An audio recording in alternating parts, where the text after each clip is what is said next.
ଆଜି ଆସନ୍ତୁ ଆମ୍ଭେମାନେ ଭବିଷ୍ୟବାଣୀ ଓ ପରମେଶ୍ୱର ଏହି ଶୀର୍ଷକର ସହିତ ପରମେଶ୍ୱରଙ୍କ ବାକ୍ୟର ଭାଗ କରିବା। ଏହି ବିଷୟର ଅନ୍ତର୍ଗତ ଆସନ୍ତୁ ଆମ୍ଭେମାନେ ପରମେଶ୍ୱରଙ୍କ ପୃଥିବୀରେ ଆସିବାର ଭବିଷ୍ୟସୂଚକ କାରଣ ଖୋଜି ବାହାର କରିବା।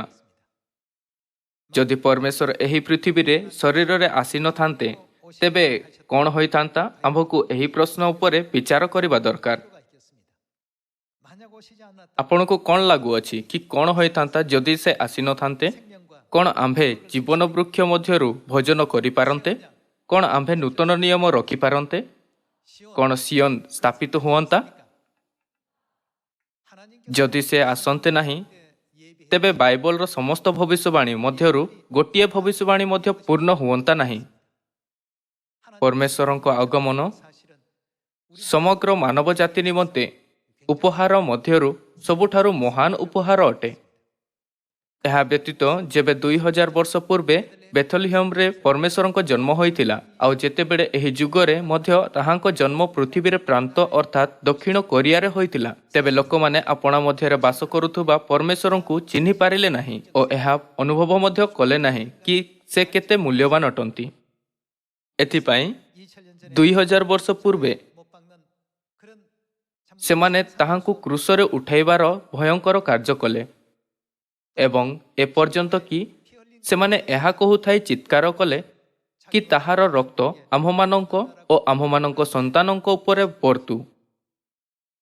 ଆଜି ଆସନ୍ତୁ ଆମ୍ଭେ ଏହି ଭବିଷ୍ୟବାଣୀର ଅଧ୍ୟୟନ କରିବା ଓ ଦେଖିବା କି ଏହି ଅନ୍ତିମ ଯୁଗରେ ପୃଥିବୀକୁ ଆସିଥିବା ପରମେଶ୍ୱର ସମସ୍ତ ଭବିଷ୍ୟବାଣୀକୁ ପୂର୍ଣ୍ଣ କରୁଥାଇ ଆପଣା ଲୋକମାନଙ୍କ କେମିତି ନେତୃତ୍ୱ କରନ୍ତି। ଯେପର୍ଯ୍ୟନ୍ତ ସେ ଆସିନାହାନ୍ତି ଆମ୍ଭେ ନା ତ ପାପର କ୍ଷମା ପାଇପାରିବା, ନା ତ ଅନନ୍ତ ଜୀବନର ପଥ ଅର୍ଥାତ୍ ସ୍ୱର୍ଗର ପଥ ଜାଣିପାରିବା, ନା ତ ସିୟନ ଓ ନୂତନ ନିୟମ ଜାଣିପାରିବା, ନାହିଁ ସ୍ୱର୍ଗୀୟ ମାତାଙ୍କ ସହିତ ସାକ୍ଷାତ କରିପାରିବା ଓ ନାହିଁ ଉଦ୍ଧାର ପାଇପାରିବା। କେବଳ ଏହି ବିଚାରରେ ଆମ୍ଭେ ଅସହାୟ ହୋଇ ପରମେଶ୍ୱରଙ୍କ ପୃଥିବୀରେ ଆସିବାର ବିଷୟରେ ଆନନ୍ଦ ଉଲ୍ଲାସ କରିଥାଉ। ପରମେଶ୍ୱରଙ୍କ ପୃଥିବୀରେ ଆସିବାର ଅନେକ କାରଣ ଅଛି। ସେଥିମଧ୍ୟରୁ ଆଜି ଆସନ୍ତୁ ଆମ୍ଭେ ବାଇବଲର ଶିକ୍ଷାର ପୁଷ୍ଟି କରିବା କି ସେ ଏହି ପୃଥିବୀରେ ହଜିଯାଇଥିବା ସତ୍ୟକୁ ପୁନଃସ୍ଥାପିତ କରିବାକୁ ଆସିଥିଲେ। ଆସନ୍ତୁ ଆମ୍ଭେ ମାଥିଉ ଅଧ୍ୟାୟ 13 ପଦ 24 ଉପରେ ଏକ ନଜର ଦେବା। ସେ ସେମାନଙ୍କୁ ଆଉ ଗୋଟିଏ ଦୃଷ୍ଟାନ୍ତ ଦେଇ କହିଲେ, ସ୍ୱର୍ଗ ରାଜ୍ୟ ଆପଣା କ୍ଷେତରେ ଭଲ ବିହନ ବୁଣୁଥିବା ଜଣେ ବ୍ୟକ୍ତିଙ୍କ ସଦୃଶ୍ୟ। ମାତ୍ର ଲୋକେ ନିଦ୍ରା ହୋଇଥିବା ସମୟରେ ତାଙ୍କ ଶତ୍ରୁ ଆସି ସେହି ଗହମ ମଧ୍ୟରେ ବାଡୁଙ୍ଗା ବୁଣି ଦେଇ ଚାଲିଗଲା। ଯେତେବେଳେ ପତ୍ର ବାହାରି ଫଳ ଫଳିବାକୁ ଲାଗିଲା, ସେତେବେଳେ ବାଡୁଙ୍ଗା ମଧ୍ୟ ଦେଖାଗଲା। ସେଥିରେ ଗୃହକର୍ତ୍ତାଙ୍କ ଦାସମାନେ ତାଙ୍କ ପାଖକୁ ଆସି କହିଲେ, ସାଆନ୍ତେ ଆପଣ କ'ଣ ନିଜ କ୍ଷେତରେ ଭଲ ବିହନ ବୁଣି ନଥିଲେ? ତେବେ ବାଡୁଙ୍ଗା ଗୁଡ଼ାକ କେଉଁଠାରୁ ହେଲା? ସେ ସେମାନଙ୍କୁ କହିଲେ, ଜଣେ ଶତ୍ରୁ ଏହା କରିଅଛି। ପୁଣି ଦାସମାନେ ତାଙ୍କୁ କହିଲେ, ତେବେ ଆମ୍ଭେମାନେ ଯାଇ ସେଗୁଡ଼ାକ ଉପାଡ଼ି ଏକାଠି କରୁ, ଏହା କ'ଣ ଆପଣଙ୍କର ଇଚ୍ଛା? କିନ୍ତୁ ସେ କହିଲେ, ନା, କାଳେ ତୁମେମାନେ ବାଡୁଙ୍ଗା ଏକାଠି କରୁ କରୁ ସେଗୁଡ଼ାକ ସାଙ୍ଗରେ ଗହମ ଉପାଡ଼ି ପକାଇବ। ଶସ୍ୟ ନ କାଟିବା ଯାଏ ଦୁହିଁଙ୍କୁ ଏକାଠି ବଢ଼ିବାକୁ ଛାଡ଼ିଦିଅ। ଆଉ ଶସ୍ୟ କାଟିବା ସମୟରେ ମୁଁ କଟାଡ଼ିମାନଙ୍କୁ କହିବି, ପୋଡ଼ିବା ପାଇଁ ଆଗେ ବାଡୁଙ୍ଗା ଏକାଠି କରି ବିଡ଼ା ବାନ୍ଧ, କିନ୍ତୁ ଗହମ ମୋ ଅମାରରେ ସଂଗ୍ରହ କରି ରଖ। ପାଖାପାଖି 2000 ବର୍ଷ ପୂର୍ବେ ଯୀଶୁ ଏହି ପୃଥିବୀରେ ଆସି ଆମ୍ଭମାନଙ୍କୁ ଏହି ବିଷୟ ଉପରେ ଜାଗ୍ରତ କରିବା ପାଇଁ କି ସତ୍ୟ କେଉଁ ପ୍ରକାରେ ବିଲୁପ୍ତ ହେବ ଓ ଅନ୍ତିମ ଦିନରେ ଆମ୍ଭେମାନେ ସତ୍ୟକୁ ମିଥ୍ୟାଠାରୁ କେମିତି ଭେଦ କରିପାରିବା ବାଡୁଙ୍ଗାର ଦୃଷ୍ଟାନ୍ତ ବ୍ୟାଖ୍ୟା କଲେ। ଏହି ଦୃଷ୍ଟାନ୍ତର ମହତ୍ୱପୂର୍ଣ୍ଣ ଭାଗ ଏହା,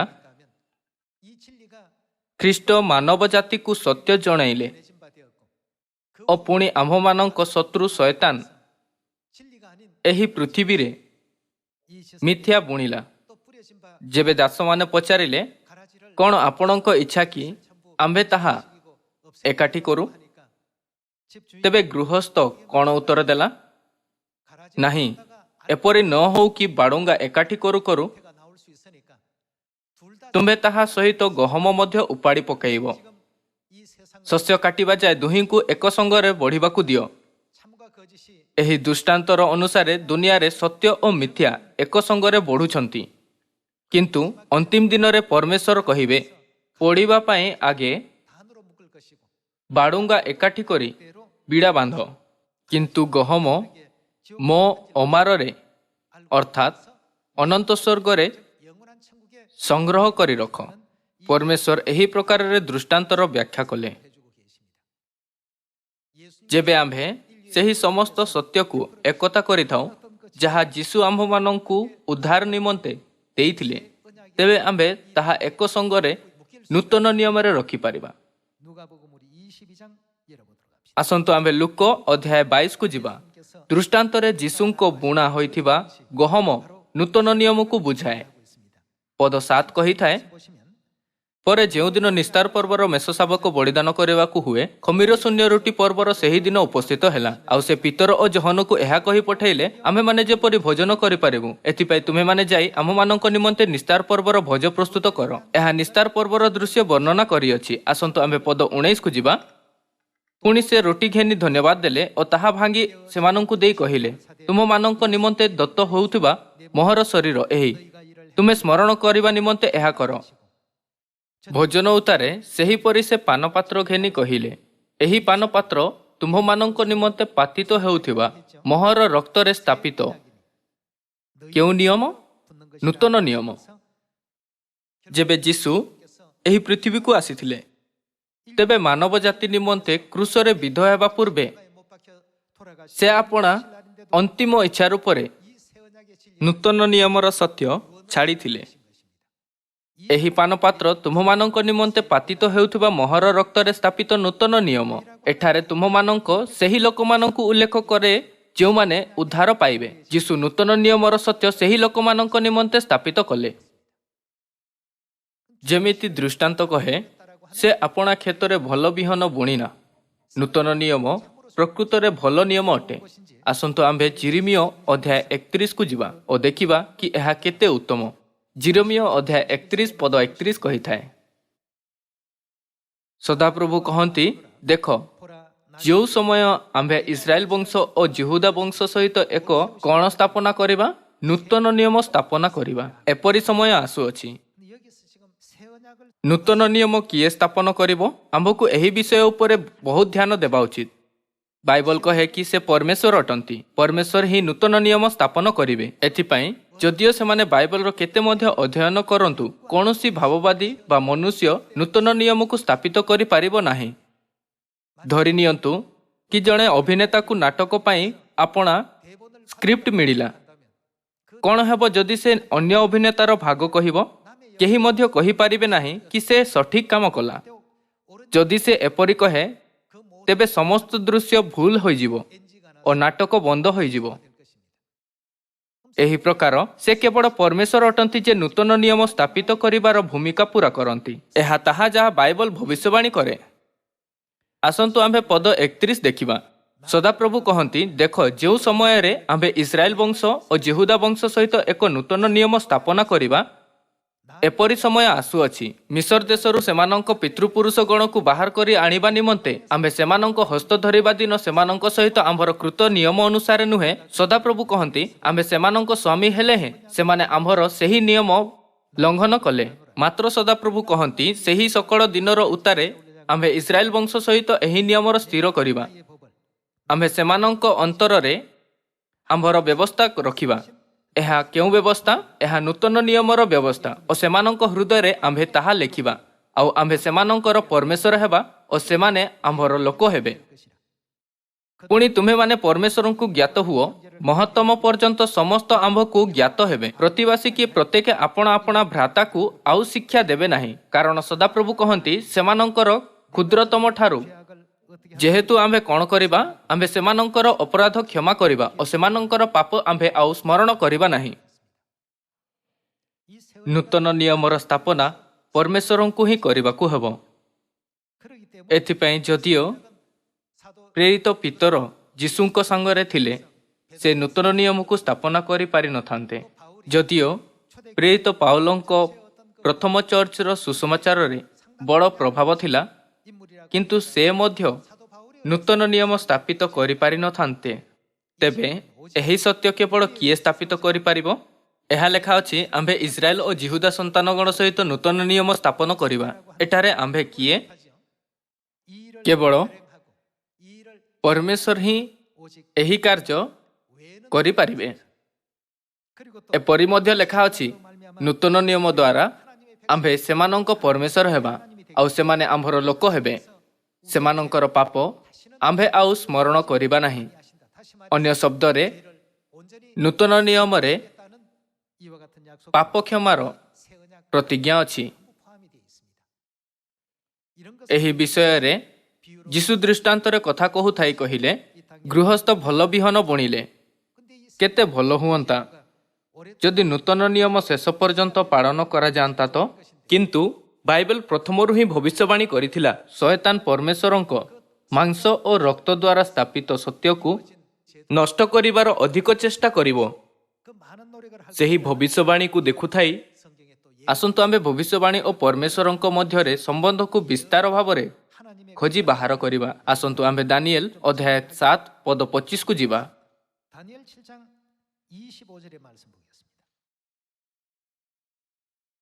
ପୁଣି ସେ ସର୍ବପରିସ୍ତଙ୍କ ବିରୋଧରେ କଥା କହିବ। ଏଠାରେ ସର୍ବପରିସ୍ତ ପରମେଶ୍ୱରଙ୍କୁ ଦର୍ଶାଇଅଛି, ହଁ ନା? ତେବେ ସେ କିଏ ଅଟନ୍ତି ଯେ ପରମେଶ୍ୱରଙ୍କ ବିରୋଧରେ କଥା କହେ? ଶୟତାନ ବ୍ୟତୀତ ପରମେଶ୍ୱରଙ୍କ ବିରୁଦ୍ଧରେ କଥା କହିବା ବ୍ୟକ୍ତି ଆଉ କେହି ମଧ୍ୟ ନାହାନ୍ତି। ଆଉ କାହାକୁ ଶୀର୍ଣ୍ଣ କରିବ? ସର୍ବପରିସ୍ତଙ୍କ ପବିତ୍ର ଗଣକୁ, ଅର୍ଥାତ୍ ପରମେଶ୍ୱରଙ୍କ ପବିତ୍ର ଗଣକୁ ଶୀର୍ଣ୍ଣ କରିବ। ଆଉ କ'ଣ କରିବ? କାଳ ଓ ବ୍ୟବସ୍ଥାର ପରିବର୍ତ୍ତନ କରିବାକୁ ବିଚାର କରିବ। ପୁଣି ଏକ କାଳ, ଦୁଇ କାଳ ଓ ଅର୍ଦ୍ଧକାଳ ପର୍ଯ୍ୟନ୍ତ ସେମାନେ ତାହା ହସ୍ତରେ ସମର୍ପିତ ହେବେ। ଯେମିତି ଯୀଶୁ ବାଡ଼ୁଙ୍ଗାର ଦୃଷ୍ଟାନ୍ତରେ ଜଣାଇଲେ, ଯୀଶୁଙ୍କ କ୍ଷେତ୍ରରେ ଭଲ ବିହନ ବୁଣିବା ପରେ ଯେତେବେଳେ ସମସ୍ତେ ନିଦ୍ରାରେ ଥିଲେ, ଶତ୍ରୁ ଆସି ଗହମ ମଧ୍ୟରେ ବାଡ଼ୁଙ୍ଗା ବୁଣିଦେଲା। ପ୍ରଥମେ ଭଲ ବିହନ ବୁଣାଗଲା, ଆଉ ପୁଣି ପରେ ତାହା ଉପରେ ଖରାପ ବସ୍ତୁ ବୁଣାଗଲା। ଯେବେ ସେମାନେ ବଢ଼ୁଥିଲେ, ତେବେ ଦାସମାନେ ବାଡ଼ୁଙ୍ଗାକୁ ଗହମର ଅନିଷ୍ଟ କରୁଥିବାର ଦେଖିଲେ। ଏଥିପାଇଁ ସେମାନେ ଶୀଘ୍ର ଗୃହସ୍ଥକୁ ସେହି ବିଷୟରେ ଖବର ଦେଲେ। ସାନ୍ତେ, ଆମ୍ଭେ ତ କ୍ଷେତରେ ବାଡ଼ୁଙ୍ଗା ବୁଣି ନଥିଲୁ, କିନ୍ତୁ ତାହା ବହୁତ ଶୀଘ୍ରତାରେ ବୃଦ୍ଧି ହେଉଅଛି। କ'ଣ ଆପଣଙ୍କ ଇଚ୍ଛା କି ଆମ୍ଭେମାନେ ଯାଇ ସେଗୁଡ଼ାକ ଉପାଡ଼ି ଏକାଠି କରୁ? ଗୃହସ୍ଥ ଏହି ବିଷୟରେ ଡରି କି ସେମାନେ ସଙ୍ଗରେ ଗହମ ମଧ୍ୟ ଉପାଡ଼ି ପକାଇବେ ନାହିଁ କହିଲେ। ସେ ଦୁହିଁଙ୍କୁ ସଙ୍ଗରେ ବଢ଼ିବାକୁ ଦେଲେ। ଏଥିପାଇଁ ଆଜି ଦୁନିଆରେ ସତ୍ୟ ଓ ମିଥ୍ୟା ସଙ୍ଗରେ ରହିଅଛି। ପରମେଶ୍ୱର ପୃଥିବୀରେ ନୂତନ ନିୟମର ସତ୍ୟର ଭଲ ବିହନ ବୁଣିଲେ, କିନ୍ତୁ ଶୟତାନ ତାହା ଉପରେ କୁକର୍ମ ବୁଣିଲା। ଏଥିପାଇଁ ଇତିହାସ ଅନୁସାରେ ପ୍ରେରିତଙ୍କ ଯୁଗରେ ପରମେଶ୍ୱରଙ୍କ ସତ୍ୟ ଥିଲା। ପ୍ରେରିତମାନଙ୍କ ଯୁଗ ପରେ ଚର୍ଚ୍ଚରେ ବହୁତ ମିଥ୍ୟା ସିଦ୍ଧାନ୍ତର ପରିଚୟ କରାଗଲା। କ୍ରୁଶ, ଖ୍ରୀଷ୍ଟମାସ, ରବିବାରର ଆରାଧନା ଓ ବିଭିନ୍ନ ପ୍ରକାରର ଅନ୍ୟାନ୍ୟ ବିଧି ଯାହା ବାଇବେଲରେ ଦେଖାଯାଏ ନାହିଁ। ଆଜି ସେହି ସମସ୍ତ ବିଷୟ ବାଡ଼ୁଙ୍ଗାଠାରୁ ଅଟେ। ସେହି ପ୍ରକାର ବିଷୟ ପ୍ରେରିତମାନଙ୍କ ଯୁଗର ଶେଷରେ ପ୍ରକଟ ହେବାକୁ ଲାଗିଲା। ଏଥିପାଇଁ ପ୍ରେରିତମାନେ ବିଶ୍ୱାସୀମାନଙ୍କୁ ସତର୍କ ରହିବା ପାଇଁ ଚେତାବନୀ ଦେଲେ। ବାକ୍ୟ ମଧ୍ୟରେ ନାହିଁ କିଛି ବୃଦ୍ଧି କରିବ ଓ ନାହିଁ ସେଥିମଧ୍ୟରୁ କିଛି ହ୍ରାସ କରିବ। ଖ୍ରୀଷ୍ଟଙ୍କ ସୁସମାଚାରକୁ ଛାଡ଼ି ଅନ୍ୟ ସୁସମାଚାର କେବେ ଗ୍ରହଣ କରିବ ନାହିଁ। ଖ୍ରୀଷ୍ଟଙ୍କ ଦ୍ୱାରା ଖୋଲା ଯାଇଥିବା ପଥରୁ କେବେ ମଧ୍ୟ ଭ୍ରାନ୍ତ ହେବ ନାହିଁ, ନାହିଁ ତ ତୁମେ ସ୍ୱର୍ଗ କେବେ ଯାଇପାରିବ ନାହିଁ। ପ୍ରେରିତମାନେ ବିଶ୍ୱାସୀମାନଙ୍କୁ କଠୋରତାପୂର୍ବକ ଚେତାବନୀ ଦେଲେ। ଆସନ୍ତୁ ଆମ୍ଭେ ଗାଲାତୀୟ ଅଧ୍ୟାୟ 1 ପଦ 6 ଉପରେ ଏକ ନଜର ଦେବା। ଖ୍ରୀଷ୍ଟଙ୍କ ଅନୁଗ୍ରହରେ ଯେ ତୁମ୍ଭମାନଙ୍କୁ ଆହ୍ୱାନ କଲେ, ତାହାଙ୍କଠାରୁ ତୁମ୍ଭେମାନେ ଯେ ଏଡ଼େ ଶୀଘ୍ର ବିମୁଖ ହୋଇ ଅନ୍ୟ ସୁସମାଚାର ପ୍ରତି ଅନୁରକ୍ତ ହେଉଅଛ, ଏଥିରେ ମୁଁ ଚମତ୍କୃତ ହେଉଅଛି। ତାହା ଅନ୍ୟ ସୁସମାଚାର ସୁଦ୍ଧା ନୁହେଁ, କେବଳ କେତେକ ତୁମ୍ଭମାନଙ୍କୁ ଅସ୍ଥିର କରୁଅଛନ୍ତି ଓ ଖ୍ରୀଷ୍ଟଙ୍କ ସୁସମାଚାରକୁ ବିକୃତ କରିବାକୁ ଇଚ୍ଛା କରୁଛନ୍ତି। କିନ୍ତୁ ଯେଉଁ ସୁସମାଚାର ଆମ୍ଭେମାନେ ତୁମ୍ଭମାନଙ୍କ ନିକଟରେ ପ୍ରଚାର କରୁଥିଲୁ, ଆମ୍ଭେମାନେ କିମ୍ବା ସ୍ୱର୍ଗଦୂତ ହେଲେ ଯଦି କେହି ତଦ୍ଭିନ୍ନ ଅନ୍ୟ ସୁସମାଚାର କରେ, ତେବେ ସେ କ'ଣ ହେଉ, ଶାପଗ୍ରସ୍ତ ହେଉ। ଯେପରି ଆମ୍ଭେମାନେ ପୂର୍ବରେ କହିଅଛୁ, ସେହିପରି ମୁଁ ଏବେ ଆଉ ଥରେ ଥରେ କହୁଅଛି, ଯେଉଁ ସୁସମାଚାର ତୁମେମାନେ ଗ୍ରହଣ କରିଥିଲ ତଦ୍ଭିନ୍ନ ଯଦି କୌଣସି ଲୋକ ଅନ୍ୟ ସୁସମାଚାର ତୁମମାନଙ୍କ ନିକଟରେ ପ୍ରଚାର କରେ, ତେବେ ସେ ଶାପଗ୍ରସ୍ତ ହେଉ। ମୁଁ କି ଏତେ ମନୁଷ୍ୟମାନଙ୍କ କିମ୍ବା ଈଶ୍ୱରଙ୍କର ପ୍ରିୟ ପାତ୍ର ହେବାକୁ ଯତ୍ନ କରୁଅଛି ଅବା ମନୁଷ୍ୟମାନଙ୍କୁ କି ସନ୍ତୁଷ୍ଟ କରିବାକୁ ଚେଷ୍ଟା କରୁଅଛି? ଯଦି ମୁଁ ଏବେ ସୁଦ୍ଧା ମନୁଷ୍ୟମାନଙ୍କୁ ସନ୍ତୁଷ୍ଟ କରୁଥାନ୍ତି, ତେବେ ମୁଁ ଖ୍ରୀଷ୍ଟଙ୍କର ଦାସ ହୁଅନ୍ତି ନାହିଁ। ପ୍ରେରିତ ପାଉଲ ଗାଲାତିୟରେ ଥିବା ଚର୍ଚ୍ଚର ସଦସ୍ୟମାନଙ୍କୁ ବଳପୂର୍ବକ କହିଲେ, ଅନ୍ୟ ସୁସମାଚାରର ପାଳନ କରିବ ନାହିଁ। କିନ୍ତୁ ପ୍ରେରିତଙ୍କ ଯୁଗର ଶେଷରୁ ଧର୍ମନିରପେକ୍ଷ ବିଷୟ ଚର୍ଚ୍ଚରେ ପ୍ରବାହିତ ହେଉଥାଏ ଖ୍ରୀଷ୍ଟଙ୍କ ସୁସମାଚାରକୁ ଭ୍ରଷ୍ଟ କରିବାକୁ ଲାଗିଲା, ଆଉ ତାହା ଚତୁର୍ଥ ଶତାବ୍ଦୀ ସମୟରେ ଖୋଲାରେ ପ୍ରକଟ ହେଲା। ଯେପରି ଆମ୍ଭେ ଭଲରେ ଜାଣୁ, 321 ଖ୍ରୀଷ୍ଟାବ୍ଦରେ ବିଶ୍ରାମ ଦିନକୁ ନଷ୍ଟ କରିବାର କାର୍ଯ୍ୟ ଅର୍ଥାତ୍ ରବିବାରର ନିୟମ ଘୋଷଣା କରାଗଲା। ଶୈତାନ ପରମେଶ୍ୱରଙ୍କ ନିର୍ଦ୍ଧାରିତ ସମୟ ଓ ବ୍ୟବସ୍ଥାକୁ ପରିବର୍ତ୍ତନ କରିବାକୁ ଲାଗିଲା। ପରମେଶ୍ୱରଙ୍କ ଲୋକମାନଙ୍କ ମଧ୍ୟରେ ରବିବାରର ଆରାଧନା ରବିବାରର ଅନୁପାଳନ ସହିତ ପ୍ରତିପାଦିତ କରାଗଲା। 325 ଖ୍ରୀଷ୍ଟାବ୍ଦରେ ନିସ୍ତାର ପର୍ବ ଲୋପ ହେଲା। 354 ଖ୍ରୀଷ୍ଟାବ୍ଦରେ ଖ୍ରୀଷ୍ଟମାସ ଉତ୍ପନ୍ନ ହେଲା, ଯାହା ବାଇବେଲରେ ନାହିଁ। ତାହା ଗୋଟିଏ ଗୋଟିଏ କରି ଚର୍ଚ୍ଚରେ ପରିଚୟ କରାଗଲା। ଯେପରି ତାହା ସତ୍ୟ ହେଉ, ତାହା ଗୋଟିଏ ଗୋଟିଏ କରି ପ୍ରକଟ ହେବାକୁ ଲାଗିଲା। 431 ଖ୍ରୀଷ୍ଟାବ୍ଦରେ ଚର୍ଚ୍ଚ ମଧ୍ୟରେ କ୍ରୁସ୍ ଛିଡ଼ା କରିବାର ଆରମ୍ଭ କରାଗଲା। ଏହା ତାହା ଅଟେ ଯାହାର ଚେତାବନୀ ପ୍ରେରିତମାନେ ଦେଇଥିଲେ। ଯଦି ତୁମେ ଖ୍ରୀଷ୍ଟଙ୍କ ସୁସମାଚାରକୁ ଛାଡ଼ି କୌଣସି ଅନ୍ୟ ପ୍ରକାରର ସୁସମାଚାର ପ୍ରଚାର କରିବ, ତେବେ ତୁମେ ଶାପଗ୍ରସ୍ତ ହେବ। ଏଥିପାଇଁ ଆହୁରି ଅଧିକ ସତର୍କ ରୁହ। ବାଳୁଙ୍ଗାର ଦୃଷ୍ଟାନ୍ତରେ ଖ୍ରୀଷ୍ଟଙ୍କ ସୁସମାଚାରକୁ ଛାଡ଼ି ଅନ୍ୟ ସୁସମାଚାର କିଏ ବୁଣିଲା? ଯୀଶୁ କହିଲେ, ଏହା କୌଣସି ଶତ୍ରୁର କାମ। ଶତ୍ରୁ ଶୟତାନ ଅଟେ। ଏହି କାର୍ଯ୍ୟ ଶୟତାନ କରୁଅଛି। ତୁମମାନଙ୍କୁ ନାହିଁ ଶୟତାନ ଠାରୁ ସହମତି ଜାଣିବାର ଅଛି, ଆଉ ନାହିଁ ତାହାର ପାଳନ କରିବାର ଅଛି, କାରଣ ଏହା ଅନନ୍ତ ନରକ, ଦଣ୍ଡ ଓ ଶାପଗ୍ରସ୍ତ ପର୍ଯ୍ୟନ୍ତ ପହଞ୍ଚିବାର ପଥ। ଯୀଶୁ ଶିକ୍ଷା ଦେଲେ କି ଆମ୍ଭମାନଙ୍କୁ ସେହି ପଥରେ କେବେ ଯିବାର ନାହିଁ। ସମୟ ଅତିବାହିତ ହେବା ଦ୍ୱାରା ମିଥ୍ୟାକୁ ସତ୍ୟ ବୋଲି କୁହାଗଲା। ଯଦିଓ ତାହା ବାଇବେଲରେ ଥାଉ ବା ନାହିଁ, ବହୁତ ଲୋକ ଏହି ସବୁର ଲମ୍ବା ସମୟରୁ ଫଳାଫଳ ରୂପେ ପାଳନ କରୁଛନ୍ତି। ସେମାନେ ଧ୍ୟାନ ଦିଅନ୍ତି ନାହିଁ, କିନ୍ତୁ କହନ୍ତି, ମୁଁ ଲୋକମାନଙ୍କୁ ଚର୍ଚ୍ଚରେ କ୍ରୁଶର ଉପାସନା କରୁଥିବାର ଦେଖିଥିଲି। ଲୋକମାନେ କ୍ରୁଶ ତଳେ କଠିନ ପରିଶ୍ରମ ପୂର୍ବକ ପ୍ରାର୍ଥନା କରନ୍ତି, ତାହାକୁ ଚୁମ୍ବନ କରନ୍ତି, କିନ୍ତୁ ଏପରି ବିଷୟବସ୍ତୁ ବାଇବେଲ ଉପରେ ଆଧାରିତ ନାହିଁ। ଚର୍ଚ୍ଚରେ ସୂର୍ଯ୍ୟ ଦେବତା ମିଥରାର ଉପାସନା କରିବାର ବିଧି ପରିଚିତ କରାଗଲା। ଆଜି ଖ୍ରୀଷ୍ଟମାସ, ରବିବାରର ଆରାଧନା ଓ କ୍ରୁଶର ଉପାସନା ସେଥିମଧ୍ୟରୁ ଗୋଟିଏ। ଏହା ସୂର୍ଯ୍ୟ ଦେବତାଙ୍କ ଉପାସନା କରିବାର ଧର୍ମରୁ ଉତ୍ପନ୍ନ ହେଲା। ଖ୍ରୀଷ୍ଟ ଶିକ୍ଷା ଦେଇଥିବା ସୁସମାଚାର ମଧ୍ୟରୁ ନୁହେଁ। ଏହା ବାବଜୁଦ ସେହିପରି ବସ୍ତୁ ଲମ୍ବା ସମୟରୁ ଲୋକଙ୍କ ମଧ୍ୟରେ ପରମ୍ପରା ରୂପରେ ବସବାସ ହୋଇଅଛି। ଏଥିପାଇଁ ସେମାନେ ରବିବାରର ଆରାଧନାକୁ ସାମାନ୍ୟ ମାନୁଛନ୍ତି। ଏହାର ପରିବର୍ତ୍ତେ ଯେତେବେଳେ ଆମ୍ଭେମାନେ କହୁଅଛୁ ଆମ୍ଭେ ଶନିବାରକୁ ବିଶ୍ରାମ ଦିନ ପାଳନ କରୁଅଛୁ, ତେବେ ସେମାନେ ଆମ୍ଭମାନଙ୍କୁ ଅସାଧାରଣ ମାନୁଛନ୍ତି। ସ୍ୱର୍ଗଦୂତ କ'ଣ କହିବେ? ସେମାନେ ତାହା ଅସାଧାରଣ ମାନୁଛନ୍ତି ଯେଉଁମାନେ କହୁଛନ୍ତି ଆମ୍ଭେ ରବିବାରର ଆରାଧନା ପାଳନ କରୁଅଛୁ। ପରମେଶ୍ୱର ମଧ୍ୟ ନିଶ୍ଚିତ ରୂପରେ କହିବେ, ମୁଁ ତୁମ୍ଭମାନଙ୍କୁ ସେମିତି ବିଷୟ ପାଳନ କରିବାର ଆଜ୍ଞା ଦେଇନାହିଁ। ତୁମ୍ଭମାନଙ୍କୁ ଏହା ପାଳନ କରିବାର ଆଜ୍ଞା କିଏ ଦେଲେ କି ତୁମ୍ଭେ ରବିବାରକୁ ଆରାଧନା କରୁଅଛ? ଯାହା ସ୍ୱର୍ଗରେ ଅଦ୍ଭୁତ ଗଣାଯାଏ, ତାହା ପୃଥିବୀରେ ସ୍ୱାଭାବିକ ରୂପରେ ଗଣାଯାଏ।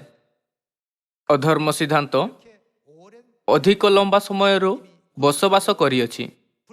ତେବେ ନୂତନ ନିୟମର ସତ୍ୟକୁ କିଏ ଆସି ପୁନଃସ୍ଥାପିତ କରିବ? ମାନବ ଜାତିଙ୍କ ପାଇଁ ପୁଣି ଥରେ ଭଲ ବିହନ କିଏ ବୁଣିବ? ଆମ୍ଭମାନଙ୍କ ଓ ପରମେଶ୍ୱର ମଧ୍ୟରେ ସମ୍ପର୍କ କିଏ ବାନ୍ଧିବ? ଯେମିତି ପରମେଶ୍ୱର କହୁଛନ୍ତି, ଆମ୍ଭେ ତୁମମାନଙ୍କ ପରମେଶ୍ୱର ହେବା ଓ ତୁମ୍ଭେମାନେ ଆମ୍ଭର ଲୋକ ହେବ। ଏଥିପାଇଁ ଆଜିର ଶୀର୍ଷକ ଭବିଷ୍ୟବାଣୀ ଓ ପରମେଶ୍ୱର। ଆମ୍ଭେ ସମସ୍ତ ବିଷୟକୁ ସେହି ପ୍ରକାରରେ ଦେଖିବା ଉଚିତ ଯେଉଁ ପ୍ରକାରରେ ସେମାନେ ଭବିଷ୍ୟବାଣୀ କରିଛନ୍ତି। କିଏ କହୁଅଛି ରୁଟି ଓ ଦ୍ରାକ୍ଷରସ, ମୁଁ ମଧ୍ୟ ତାହା ଆଣିପାରିବି। କଥା ସେମିତି ନୁହେଁ। ଆମ୍ଭେ ମନୁଷ୍ୟ କେବଳ ସେହି ମାର୍ଗରେ ଗମନ କରୁଅଛୁ ଯାହା ପରମେଶ୍ୱର ଖୋଲିଛନ୍ତି। ପରମେଶ୍ୱର ସମସ୍ତ ବିଷୟ ଜାଣିବାକୁ ଦେବେ ଓ ଆମ୍ଭମାନଙ୍କୁ ଜାଗ୍ରତ କରୁଛନ୍ତି। ଆମ୍ଭେ ସେହି ଭବିଷ୍ୟବାଣୀରେ ପଥ ପ୍ରଦର୍ଶକ ହୋଇପାରିବା ନାହିଁ ଯାହା ପରମେଶ୍ୱରଙ୍କୁ ପୂରା କରିବାର ଅଛି। ଏହା ବାଇବେଲର ଭବିଷ୍ୟବାଣୀ ଅଟେ। ତେବେ ସେହି ସତ୍ୟକୁ ପୁନଃସ୍ଥାପିତ କରିବାକୁ କିଏ ଆସିବେ? ଯାହା ଅନ୍ଧକାର ଯୁଗରେ ଲୁପ୍ତ ହୋଇଯାଇଥିଲା। 회복시켜 주시고 되찾게 해 주실 것인가? ଏହା ବିଷୟରେ ବାଇବଲର ସାକ୍ଷ୍ୟ ଓ ଭବିଷ୍ୟବାଣୀ ଅଛି। 예언이 있습니다. 오늘 ଆସନ୍ତୁ ଆମେମାନେ ଜିହିଜକେଲ ଅଧ୍ୟାୟ 34ର ଜରିଆରେ ଏହା ଖୋଜି ବାହାର କରିବା। ଅଧ୍ୟାୟ 34 ପଦ 5। ପୁଣି କେହି ପାଳକ ନଥିବାରୁ ସେମାନେ ଛିନ୍ନ ଭିନ୍ନ ହୋଇଗଲେ ଓ କ୍ଷେତ୍ରସ୍ଥ ପଶୁଗଣର ଖାଦ୍ୟ ହୋଇ ଛିନ୍ନ ଭିନ୍ନ ହେଲେ। 다 확고했습니다. 참치 କାରଣ ପରମେଶ୍ୱରଙ୍କ ମେଷଗଣର ରକ୍ଷା କରିବା 목자가 ଓ ସେମାନଙ୍କୁ ସତ୍ୟରେ ଶିକ୍ଷା ଦେଉଥିବା ପାଳକ ନଥିଲେ। 양떼들은 ଏଥିପାଇଁ ସେମାନେ ପୁରା ଦୁନିଆରେ ଛିନ୍ନ ଭିନ୍ନ ହୋଇଗଲେ ଓ ସମସ୍ତେ ବନ୍ୟ ପଶୁଗଣର ଖାଦ୍ୟ ହୋଇଗଲେ। ମାନବ ଜାତି ଏମିତି ଆତ୍ମିକ ଦଶାରେ ଜୀବନଯାପନ କରୁଥିଲା। 살아왔습니다. ପଦ 6। ଆମ୍ଭର ମେଷଗଣ ପର୍ବତ ସକଳରେ ଓ ପ୍ରତ୍ୟେକ ଉଚ୍ଚଗିରିରେ ଭ୍ରମଣ କଲେ। 되었고 ହଁ, ଆମ୍ଭର ମେଷମାନେ ପୃଥିବୀର ସବୁଆଡ଼େ ଛିନ୍ନ ଭିନ୍ନ ହୋଇଗଲେ। ପୁଣି ସେମାନଙ୍କୁ ଖୋଜିବାକୁ ଓ ସେମାନଙ୍କର ପଛେ ପଛେ ଅନୁସନ୍ଧାନ କରିବାକୁ କେହି ନଥିଲେ। ପିତାଙ୍କ ଆସିବା ସମୟ ପର୍ଯ୍ୟନ୍ତ 까지도 목 ମାନବ ଜାତି ବନ୍ୟ ପଶୁମାନଙ୍କ ଖାଦ୍ୟ ରୂପରେ 덜짐승의 밥이 되어 ପାଳକ ବିନା ଛିନ୍ନ ଭିନ୍ନ ହୋଇଯାଇଥିଲେ। 인류가 지내왔습니다. ଏଥିପାଇଁ ପରମେଶ୍ୱର ଘୋଷଣା କଲେ କି ସେ ସେମାନଙ୍କୁ ତ୍ୟାଗ କରିବେ ନାହିଁ, 이 땅에 କିନ୍ତୁ ଅନ୍ତିମ ଦିନରେ ପ୍ରକଟ ହୋଇ ଆପଣ ମେଷଗଣକୁ ଚରାଇବେ। 선언하신 예언이 있습니다. ଜିହିଜକେଲ ଅଧ୍ୟାୟ 34 ପଦ 15। ପ୍ରଭୁ ସଦାପ୍ରଭୁ କହନ୍ତି, ଆମ୍ଭେ ନିଜେ ଆପଣ ମେଷଗଣକୁ ଚରାଇବା। ପରମେଶ୍ୱର କହିଲେ ସେ ସ୍ୱୟଂ ଆପଣ ମେଷଗଣକୁ ଉଦ୍ଧାର ଓ ସେମାନଙ୍କୁ ଚରାଇବା ପାଇଁ ଆସିବେ, 양떼들을 ଯାହାଦ୍ୱାରା ସେମାନେ ବନ୍ୟ ପଶୁଗଣର ଖାଦ୍ୟ ଆଉ ନ ହେଉନ୍ତୁ। 살리겠다고 했습니다. ଆସନ୍ତୁ ଆମେ ପଦ 15 ଆଉ ଥରେ ଦେଖିବା। ପ୍ରଭୁ ସଦାପ୍ରଭୁ କହନ୍ତି, ଆମ୍ଭେ ନିଜେ ଆପଣ ମେଷଗଣକୁ ଚରାଇବା 목자가 되어 ଓ ଆମ୍ଭେ ସେମାନଙ୍କୁ ଶୟନ କରାଇବା। 함께 할지라. ଯେ ହଜିଥିଲା ଆମ୍ଭେ ତାହାର ଅନ୍ୱେଷଣ କରିବା ଓ ଯେ ତାଡ଼ିତ ହୋଇଥିଲା ତାହାକୁ ପୁନର୍ବାର ଆଣିବା। ପୁଣି ଭଗ୍ନାଙ୍ଗର କ୍ଷତ ବାନ୍ଧିବା ଓ ପୀଡ଼ିତକୁ ସବଳ କରିବା ଆଉ ହୃଷ୍ଟପୃଷ୍ଟ ଓ ବଳବାନକୁ ସଂହାର କରିବା। ଆମ୍ଭେ ନ୍ୟାୟ ମତେ ସେମାନଙ୍କୁ ପାଳନ କରିବା। ଏହି ପଦରେ ପରମେଶ୍ୱର କହିଲେ ଆମ୍ଭେ ନିଜ ଆପଣା ମେଷଗଣକୁ ଚରାଇବା। 태워주겠다라고 말씀을 ଆଉ ଅନ୍ୟ ପଦରେ ମଧ୍ୟ ଅଛି ଯାହା କହୁଅଛି ପରମେଶ୍ୱର ସେମାନଙ୍କ ପାଳକ ହେବେ। 하신 대복이었습니다. ପଦ 23। ଆଉ ଆମ୍ଭେ ସେମାନଙ୍କ ଉପରେ ଏକ ପାଳକ ଅର୍ଥାତ୍ ସେ ଆମ୍ଭର ଦାସ କିଏ? 누구라고요? ଦାଉଦ ହେବ। 다윗이었습니다. ତହିଁରେ ସେ ସେମାନଙ୍କୁ ଚରାଇବେ ଓ ସେ ସେମାନଙ୍କର ପାଳକ ହେବ। ପୁଣି ଆମ୍ଭେ ସଦାପ୍ରଭୁ ସେମାନଙ୍କର ପରମେଶ୍ୱର ହେବା ଓ ଆମ୍ଭର ଦାସ ଦାଉଦକୁ ସେମାନଙ୍କ ମଧ୍ୟରେ ଅଧିପତି ହେବ। ଆମ୍ଭେ ସଦାପ୍ରଭୁ ଏହା କହିଅଛୁ। ପଦ 15ରେ ସେ କହିଲେ ଆମ୍ଭେ ନିଜେ ଆପଣା ମେଷଗଣକୁ ଚରାଇବା। ଆଉ ପଦ 23ରେ ସେ କହିଲେ ଆମ୍ଭର ଦାସ ଦାଉଦ ସେମାନଙ୍କୁ ଚରାଇବ। 목자가 될 것이다. 이렇게 ଏହି ଦୁଇ ପଦକୁ ଦେଖି ଆମ୍ଭେ ବାଉଡ଼ା ହୋଇପାରୁ, 혼란스럽습니다. 그러나 କିନ୍ତୁ ମୂଳ ରୂପରେ ଏହି ଦୁଇ ପଦ ଗୋଟିଏ ପରି। 말씀이죠. ଏହାର ଅର୍ଥ ପରମେଶ୍ୱର ଦାଉଦଙ୍କ ନାମରେ 이 땅에 ଏହି ପୃଥିବୀରେ ଆସିବେ। 출현하시겠다는 뜻이 되겠습니다. 그렇게 ବାଇବଲ ଶିକ୍ଷା ଦେଉଅଛି 육체를 입고 ସେ ଆପଣା ସମସ୍ତ ସନ୍ତାନକୁ ଖୋଜିବା ପାଇଁ 버린 자녀들을 다 ମନୁଷ୍ୟ ହୋଇ 하는 것을 ପାଳକ ରୂପେ ଆସିବେ। 깨워주고 계시는 것입니다. ଅଧ୍ୟାୟ 37 24절에 ପଦ 24। ପୁଣି ଆମ୍ଭର ଦାସ ଦାଉଦ ସେମାନଙ୍କ ଉପରେ କ'ଣ ହେବେ? 말씀하셨다고요. ରାଜା ହେବେ ଓ 그들이 ସେ ସମସ୍ତଙ୍କର ଏକ ପାଳକ ହେବେ। ଭାବବାଦୀ ଜିହିଜକେଲ ଇସ୍ରାଏଲର ଦ୍ୱିତୀୟ ରାଜା ଦାଉଦଙ୍କ ମୃତ୍ୟୁର 450 ବର୍ଷ ପରେ ପ୍ରକଟ ହୋଇଥିଲେ। 에스겔 선지자입니다. 이미 ଦାଉଦଙ୍କ 450 ସେହି ସମୟ 450 ବର୍ଷ ପୂର୍ବେ ମରିସାରିଥିଲେ। ତେବେ ଜିହିଜକେଲ 예언의 ଅଧ୍ୟାୟ 37 ପଦ 24ରେ 왕이 되겠다라고 ଦାଉଦ କାହାକୁ ବୁଝାଉଅଛି? 바로 ଅଧ୍ୟାୟ 34ରେ ସେ ପରମେଶ୍ୱରଙ୍କୁ ବୁଝାଉଅଛି। 했습니다. ପରମେଶ୍ୱର ଆପଣ ଶରୀରରେ ଆସିବା କଥାକୁ 그 장면 ଦାଉଦ ପୃଥିବୀରେ ଆସି ସେମାନଙ୍କ ପାଳକ ହେବେ କହିବା ସହିତ ବର୍ଣ୍ଣନା କଲେ। 하고 있습니다. ପୁଣି ଆମ୍ଭର ଦାସ ଦାଉଦ ସେମାନଙ୍କ ଉପରେ ରାଜା ହେବେ ଓ ସମସ୍ତଙ୍କର ଏକ ପାଳକ ହେବେ। ସେମାନେ ମଧ୍ୟ ଆମ୍ଭର କ'ଣ? ଶାସନ ପଥରେ ଚାଲିବେ ଓ ଆମ୍ଭର ବିଧି ସକଳ କ'ଣ? ରକ୍ଷା କରି ପାଳନ କରିବେ। ଆଉ ଆମ୍ଭେ ଆପଣା ଦାସ ଯାକୁବକୁ ଯେଉଁ ଦେଶ ଦେଉଅଛୁ ଓ ଯହିଁ ମଧ୍ୟରେ ତୁମ୍ଭମାନଙ୍କ ପିତୃପୁରୁଷ ଗଣ ବାସ କଲେ ସେହି ଦେଶରେ ସେମାନେ ବାସ କରିବେ। ପୁଣି ସେମାନେ ଅର୍ଥାତ୍ ସେମାନେ ସେମାନଙ୍କର ସନ୍ତାନଗଣ ସନ୍ତାନମାନେ ଓ ସେମାନଙ୍କ ସନ୍ତାନଗଣର ସନ୍ତାନମାନେ ସଦାକାଳ ତହିଁ ମଧ୍ୟରେ ବାସ କରିବେ। ଆଉ ଆମ୍ଭର ଦାସ ଦାଉଦ ସଦାକାଳ ସେମାନଙ୍କର ଅଧିପତି ହେବ। ଆହୁରି ଆମ୍ଭେ ସେମାନଙ୍କ ସହିତ କେଉଁ ନିୟମ? ଶାନ୍ତିର ଏକ ନିୟମ ସ୍ଥିର କରିବା। ତାହା ସେମାନଙ୍କ ସହିତ ଚିରକାଳୀନ ନିୟମ ହେବ। ଶେଷରେ ଏହି ଚିରକାଳୀନ ନିୟମ ଦାଉଦଙ୍କ ଦ୍ୱାରା ସ୍ଥାପିତ ନୂତନ ନିୟମ। 또 그들을 ପୁଣି ଆମ୍ଭେ ସେମାନଙ୍କୁ ବସାଇବା ଓ ବଢ଼ାଇବା ଓ ସେମାନଙ୍କ ମଧ୍ୟରେ ସଦାକାଳ ଆମ୍ଭେ 가운데 ଆପଣା ଧର୍ମଧାମ ସ୍ଥାପନ କରିବା। ଆମ୍ଭର ଆବାସ ମଧ୍ୟ ସେମାନଙ୍କ ସଙ୍ଗରେ ରହିବ, ଆଉ ଆମ୍ଭେ ସେମାନଙ୍କର ପରମେଶ୍ୱର ହେବା ଓ ସେମାନେ ଆମ୍ଭର ଲୋକ ହେବେ। 네 성소가 ପୁଣି ଯେତେବେଳେ ଆମ୍ଭର ଧର୍ମଧାମ ସେମାନଙ୍କ ମଧ୍ୟରେ ସଦାକାଳ ରହିବ, ସେତେବେଳେ ଆମ୍ଭେ ଯେ ଇସ୍ରାଏଲର ପବିତ୍ରକାରୀ ସଦାପ୍ରଭୁ ଅଟୁ, ଏହା ଗୋଷ୍ଠୀୟମାନ ଜାଣିବେ। 하셨다 하라고 했습니다. ଜିହିଜିକଲ ଅଧ୍ୟାୟ 34 ପଦ 37ରେ ଯେତେବେଳେ ପରମେଶ୍ୱର ଦାଉଦଙ୍କ ନାମରେ ଆସିଲେ, ତେବେ ସେ ଆପଣା ମେଷଗଣର ଯେଉଁମାନେ ପାଳକ ବିନା ଭ୍ରମଣ କରୁଥିଲେ, ପାଳକ କେମିତି ଥିଲେ, ସେ ସେମାନଙ୍କୁ ଆପଣା ବ୍ୟବସ୍ଥା ଶିଖେଇଲେ ଓ ସେମାନଙ୍କୁ ଆପଣା ବିଧି ସକଳକୁ ପାଳନ କରିବାର ଶିଖାଇଲେ। ଲୁକ ଅଧ୍ୟାୟ 22 ପଦ 7ରେ ଲେଖା ଅଛି, 7절의 말씀 보시면 ପରେ ଯେଉଁଦିନ ନିସ୍ତାର ପର୍ବର ମେଷଶାବକ ବଳିଦାନ କରିବାକୁ ହୁଏ, ଖମିର ଶୂନ୍ୟ ରୁଟି ପର୍ବର ସେହିଦିନ ଉପସ୍ଥିତ ହେଲା। ଆଉ ସେ ପିତର ଓ ଜୋହନକୁ ଏହା କହି ପଠାଇଲେ, ଆମ୍ଭେମାନେ ଯେପରି ଭୋଜନ କରିପାରିବୁ, ଏଥିପାଇଁ ତୁମେମାନେ ଯାଇ ଆମ୍ଭମାନଙ୍କ ନିମନ୍ତେ ନିସ୍ତାର ପର୍ବର ଭୋଜ ପ୍ରସ୍ତୁତ କର। ପଦ 19ରେ ପରମେଶ୍ୱର ନିସ୍ତାର ପର୍ବର ନିଷ୍କର୍ଷ ବାହାର କଲେ। ପୁଣି ସେ ରୁଟି ଘେନି ଧନ୍ୟବାଦ ଦେଲେ ଓ ତାହା ଭାଙ୍ଗି ସେମାନଙ୍କୁ ଦେଇ କହିଲେ, ତୁମ୍ଭମାନଙ୍କ ନିମନ୍ତେ ଦତ୍ତ ହେଉଥିବା ମୋହର ଶରୀର ଏହି, ମୋତେ ସ୍ମରଣ କରିବା ନିମନ୍ତେ ଏହା କର। 저녁 먹은 ଭୋଜନ ଉତ୍ତାରେ ସେହିପରି ସେ ପାନପାତ୍ର ଘେନି କହିଲେ, ଏହି ପାନପାତ୍ର ତୁମ୍ଭମାନଙ୍କ ନିମନ୍ତେ ପାତିତ ହେଉଥିବା ମୋହର ରକ୍ତରେ ସ୍ଥାପିତ ନୂତନ ନିୟମ। 위하여 붓는 것이라고 했습니다. ନୂତନ ନିୟମର ଆବଶ୍ୟକ କେବଳ ତାଙ୍କର ପ୍ରଥମ ଆଗମନ ସମୟରେ ହିଁ ନଥିଲା। 것이 아니라 마지막 재림 ତାଙ୍କ ମେଷଗଣ ଆତ୍ମିକ ରୂପରେ ଛିନ୍ନଭିନ୍ନ ହୋଇ 되어서 ବନ୍ୟ ପଶୁର ଖାଦ୍ୟ ହୋଇଥିଲେ, 하고 방황하고 କାରଣ ଶେଷ ଦିନରେ ନୂତନ ନିୟମର ସତ୍ୟ ଲୁପ୍ତ ହୋଇଯାଇଥିଲା। 살고 있었습니다. 그때 ତେବେ ପରମେଶ୍ୱର କହିଲେ, ଆମ୍ଭେ ସ୍ୱୟଂ ହିଁ ଆପଣା ମେଷଗଣର ପାଳକ ହେବା, ଆଉ ହଜିଯାଇଥିବାକୁ ଫେରେଇ ଆଣିବା। ଆମ୍ଭେ ଆଘାତପ୍ରାପ୍ତ ସ୍ଥାନକୁ ବାନ୍ଧିବା, ଆଉ ଦୁର୍ବଳକୁ ବଳବାନ କରିବା। ଆମ୍ଭେ ଏହା ସମସ୍ତ କରିବା।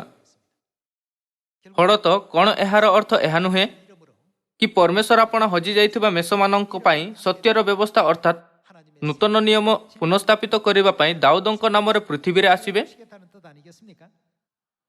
그렇다면 ସେ ରୁଟି ଘେନି କହିଲେ, ଏହା ମୋହର ଶରୀର, ଆଉ ଦ୍ରାକ୍ଷରସ ଘେନି କହିଲେ, ଏହା ମୋହର ରକ୍ତରେ ସ୍ଥାପିତ ନୂତନ ନିୟମ, ଯାହା ତୁମ୍ଭମାନଙ୍କ ନିମନ୍ତେ ପାତିତ ହେଉଅଛି। ଶେଷ ଦିନରେ ସତ୍ୟକୁ ଫେରେଇ ଆଣିଥିବା କିଏ ଅଟନ୍ତି? ସେ ଆମ୍ଭମାନଙ୍କ ପରମେଶ୍ୱର ଅଟନ୍ତି। ଭାବବାଦୀ ଜିସାୟ ଏହି କଥାର ଭବିଷ୍ୟବାଣୀ କରିଥିଲେ। ଆସନ୍ତୁ ଆମେମାନେ ଜିସାୟ ଅଧ୍ୟାୟ 25 ପଦ 6 ଦେଖିବା। ପୁଣି ସୈନ୍ୟାଧିପତି ସଦାପ୍ରଭୁ ଏହି ପର୍ବତରେ ଯାବତୀୟ ଗୋଷ୍ଠୀ ନିମନ୍ତେ 기름진 것과 ଉତ୍ତମ ଉତ୍ତମ 있던 포도주 ଖାଦ୍ୟଦ୍ରବ୍ୟର ଏକ ଭୋଜ, ପୁରାତନ ଦ୍ରାକ୍ଷରସର ମେଦପୂର୍ଣ୍ଣ ଉତ୍ତମ ଖାଦ୍ୟଦ୍ରବ୍ୟର ସୁନିର୍ମଳୀକୃତ ପୁରାତନ ଦ୍ରାକ୍ଷରସର ଏକ ଭୋଜ ପ୍ରସ୍ତୁତ କରିବେ। ବାଇବଲ କହୁଅଛି ପରମେଶ୍ୱର ଏପରି ଭୋଜ ପ୍ରସ୍ତୁତ କରିବେ ଯେଉଁଥିରେ ଉତ୍ତମ ଉତ୍ତମ ଖାଦ୍ୟଦ୍ରବ୍ୟର ଏକ ଭୋଜ, ପୁରାତନ ଦ୍ରାକ୍ଷରସ ହେବ। ଆସନ୍ତୁ ଆମେମାନେ ପଦ 7 ସହିତ ଜାରି ରଖିବା କି ପରମେଶ୍ୱର ଦ୍ରାକ୍ଷରସ ଦ୍ୱାରା ଆମ୍ଭମାନଙ୍କୁ କ'ଣ ଦେବେ। ଆଉ ସର୍ବଗୋଷ୍ଠୀୟମାନଙ୍କ ଉପରେ ଯେଉଁ ଓଢ଼ଣା ପଡ଼ିଅଛି ଓ ସର୍ବଦେଶୀୟମାନଙ୍କ ଉପରେ ଯେଉଁ ଆବରକ ବସ୍ତ୍ର ପ୍ରସାରିତ ହୋଇଅଛି, ତାହା ସେ ଏହି ପର୍ବତରେ ବିନାଶ କରିବେ। ସେ କ'ଣ ମୃତ୍ୟୁକୁ ଅନନ୍ତକାଳ ନିମନ୍ତେ ଗ୍ରାସ କରିଅଛନ୍ତି। ପରମେଶ୍ୱର ଏପରି ଭୋଜ ଆୟୋଜନ କରୁଛନ୍ତି ଯେଉଁଥିରେ ସେ ମୃତ୍ୟୁ ସର୍ବଦା ପାଇଁ ବିନାଶ କରୁଛନ୍ତି। ତେବେ 예언 କ'ଣ ନୂତନ ନିୟମରେ 포도주를 가지고 ଦ୍ରାକ୍ଷରସ ଦ୍ୱାରା ମୃତ୍ୟୁକୁ ନଷ୍ଟ କରିବାର ଅଭିଲେଖ ଅଛି? 있습니까 없습니까? ପରମେଶ୍ୱର କହିଛନ୍ତି କି ଯେ କେହି ନିସ୍ତାର ପର୍ବର ରୋଟି ଭୋଜନ କରିବ 6월절에 포도주 ଓ ନିସ୍ତାର ପର୍ବର ଦ୍ରାକ୍ଷରସ ପାନ କରିବ, ତାହାର ଅନନ୍ତ ଜୀବନ ହେବ।